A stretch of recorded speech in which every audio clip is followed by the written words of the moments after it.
Section 1.2 talks about the trigonometric functions. So when we talk about angles, then for each angle we can talk about 6 different trigonometric functions related to that. Sometimes these functions are defined, sometimes they are not defined. So if we have this angle theta, for the angle theta in general, we can talk about sine of theta, cosine of theta, tangent of theta, and then 3 more, which are called cosecant of theta, secant of theta, and cotangent of theta. The reason that I'm writing them in these columns is because there is a relationship between sine and cosecant. They are reciprocal of each other, meaning sine of theta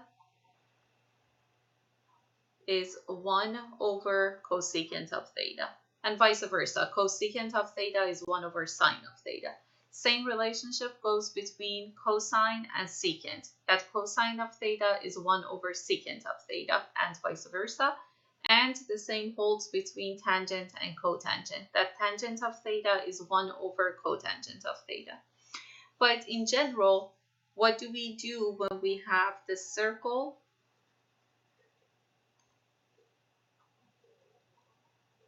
with radius r, and we have the angle theta here? You see that this terminal side of the angle theta intersects the circle at a point P. Now, if I bring the x and y axis into the game, so that here we have the y axis, and here on the horizontal we have the x axis, then you see that if you ignore the circle, then this point P has coordinates x and y. Now, depending on where P is located, x and y could be positive or negative or even 0. But this P, one of them would be 0. But this P, which is the terminal point of the angle, was created by intersecting the terminal ray of the angle and the circle. So having that and having the radius r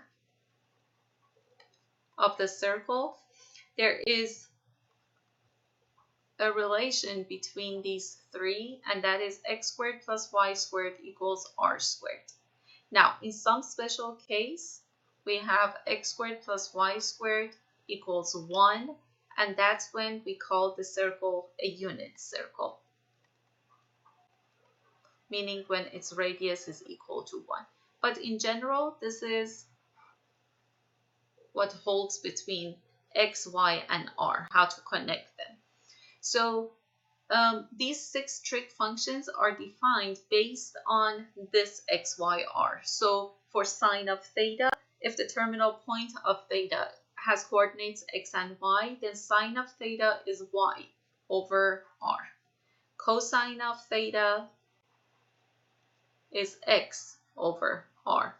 And tangent of theta is y over x, which helps us to write the other 3, because as we talked about, they are the reciprocals.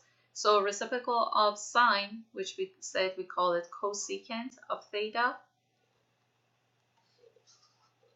that is equal to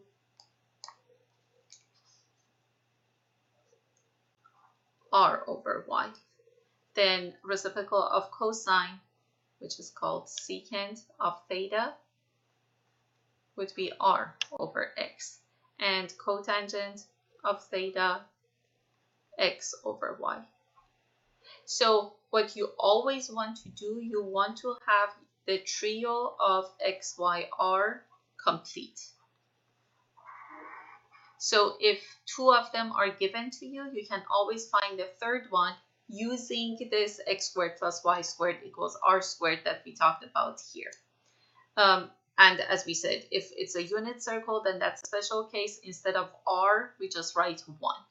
But in general, you always want to have x, y, r complete, and very important to know the quadrant. That was a mistake. Hold on. It is important to know the quadrant where the angle belongs to, and that is because if it's in quadrant 1, then okay, no problem. X and Y are both positive. But for example, if it's in quadrant 2, then x is negative, y is positive. If it's in quadrant 3, then x and y are both negative. If it's in quadrant 4, then x is positive, y is negative. So it's really, really important to determine the quadrant. Sorry, that's the fax machine in the office ringing. It's really important to know which quadrant the angle ends